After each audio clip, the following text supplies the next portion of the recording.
全民食旺来，大家做伙来。台南市北区正甲里正甲社区发展协会以及议员陈义丁、议员柯志春服务处29日来到正甲里活动中心，甲社区长辈共同享用卤面。尤其这场共餐服务，更是停办后恢复办理的第一场，这也互真侪社区长辈拢满心期待，因为会当大家做伙食饭，安尼较热闹嘛较好食。大家热闹欢喜啊，做做伙食饭啊。安尼食饭较好食啦。2个月无来共餐啦，拢分便当互人摕去。即摆恢复感觉安怎？侪人就欢喜啊。有大型的共餐啦吼，已经停止吼，要规半年啊。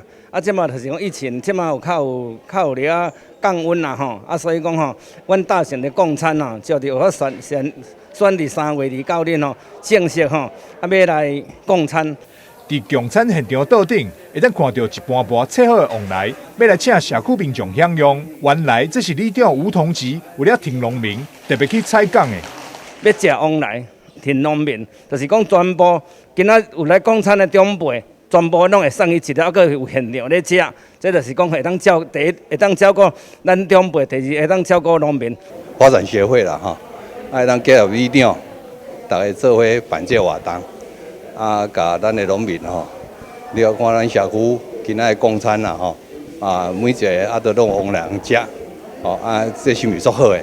最近咱嘛看到讲中国咧抵制我们台湾的凤梨那中国不吃，我们台湾自己来吃所以咱里长嘛是受到这个影响所以今日特别要跟大家一起甲咱所有正甲里的长辈、所有好朋友一起来吃爆凤梨伫共餐现场，北区区长李丰兴嘛再来一个好消息，因为正甲里活动中心老旧，立委陈廷辉向中央争取增展计划经费400万，市府家己要负担2000万，要将活动中心整理翻修。未来等计划通过了后，正甲里将有一座全新的活动中心，提供予里民使用。